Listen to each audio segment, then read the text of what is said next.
Agenda perumusan rancangan Undang-Undang Komisi Kebenaran dan Rekonsiliasi atau KKR yang sedang didorong oleh pemerintah pusat dinilai mencederai keputusan Mahkamah Konstitusi terkait judicial review atas Undang-Undang Nomor 27 Tahun 2004 tentang Komisi Kebenaran dan Rekonsiliasi atau KKR. Hal itu disampaikan Direktur Lembaga Bantuan Hukum Papua atau HLBA, Emmanuel Gobay kepada Jubi saat ditemui di ruang kerjanya Rabu 24 Agustus 2022. Gobay meminta kepada Presiden Republik Indonesia melalui Menko Polhukam Mahfud MD sebagai mantan hakim konstitusi agar tidak melanggar dan melangkahi putusan Mahkamah Konstitusi. Sebab menurut Gobay, sampai hari ini pemerintah Indonesia tidak menjalankan amanah Undang-Undang Nomor 21 Tahun 2021 tentang peradilan HAM di Papua. Kemudian pihaknya dikagetkan dengan perumusan undang-undang tentang KKR yang tidak diketahui tujuannya. Ini sama saja menunjukkan bahwa dengan terang benderang pemerintah kemudian melanggar putusan Mahkamah Konstitusi itu sendiri. Nah, di sini tentunya akan menurunkan wibawa negara melalui pemerintahan yang ada. Nah, kalau kemudian kita masuk lebih ke dalam lagi, apa yang kemudian menjadi dasar konstitusi, Mahkamah Konstitusi memutuskan, maka ini berkaitan dengan hak konstitusional warga negara yang dijamin dalam Undang-Undang Dasar 1945. Nah, sikap pemerintah mendorong RUU KKR ini jelas-jelas akan menabrak hak konstitusional yang dijamin dalam Undang-Undang Dasar 1945. Nah, ini tentunya akan kemudian menjadi pertanyaan tersendiri berkaitan dengan komitmen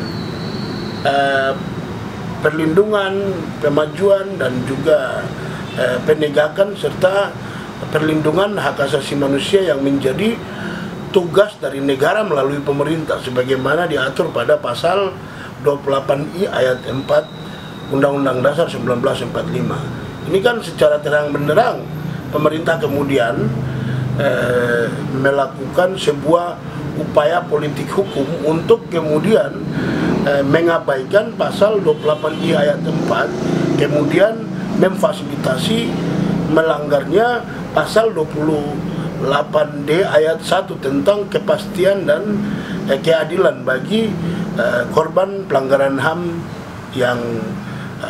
yang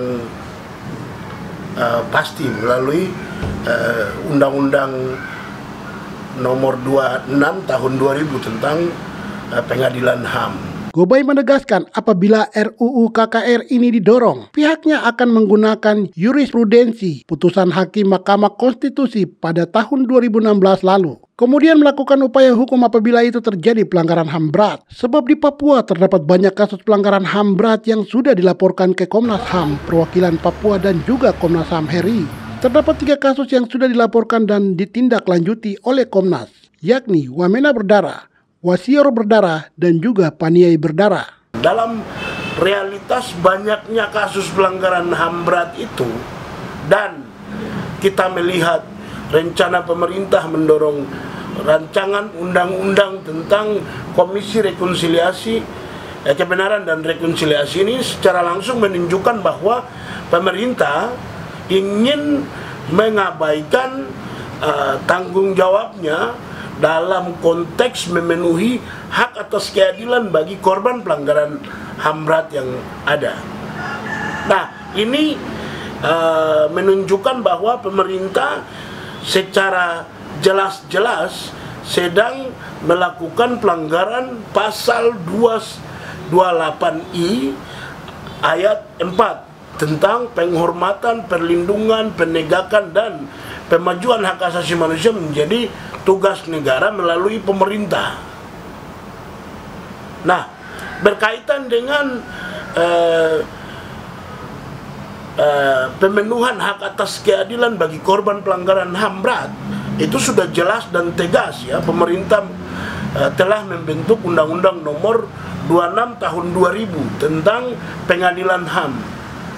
Semestinya pemerintah itu mendorong dan memberikan ruang sebesar-besarnya kepada Komnas HAM untuk melakukan penyelidikan semua kasus yang sudah kita laporkan, kemudian menyerahkan berkas tersebut kepada Jaksa Agung untuk diteruskan pada tahapan penuntutan di pengadilan HAM sesuai dengan mekanisme yang diatur dalam Undang-Undang Nomor 39 Tahun 99 tentang Hak Asasi Manusia dan Undang-Undang Nomor 26 Tahun 2000 tentang Pengadilan HAM.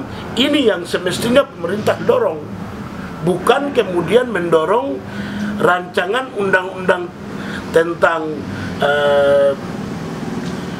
Komisi Kebenaran dan Rekonsiliasi yang sudah jelas-jelas ditolak oleh Mahkamah Konstitusi.